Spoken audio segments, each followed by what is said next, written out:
welcome to my another vlog. So today we are in Netravathi trekking point. There is an area called Kalasa. So we have booked our stay here. Tomorrow is our trekking and just wanted to show how the property would look like. So you can see the backside is lush green and there's a lot of fog on that side. So I can see some mountains. And the actual place which I have booked is called Kadepal Homestay. So this looks something like this.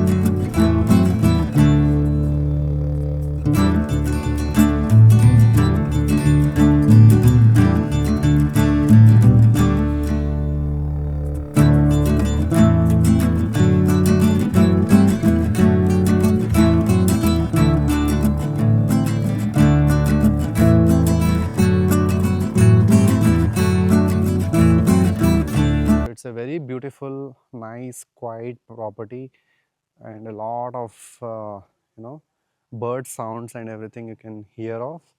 So there are multiple rooms over there basically.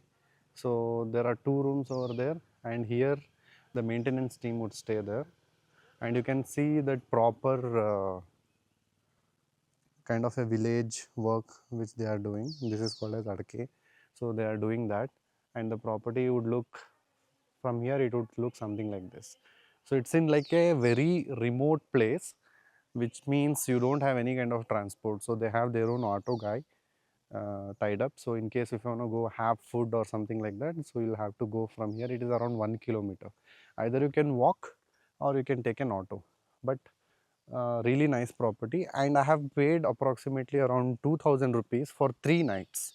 I think which is fair enough considering we are coming for trekking, so there is no much of luxury or anything as such. However, I think across this area this is one of the decent property. In case if you are also planning for any Netravati trek or Chikkamagaluru side, I would be sharing the link of this property in the description. Do feel free to check this out.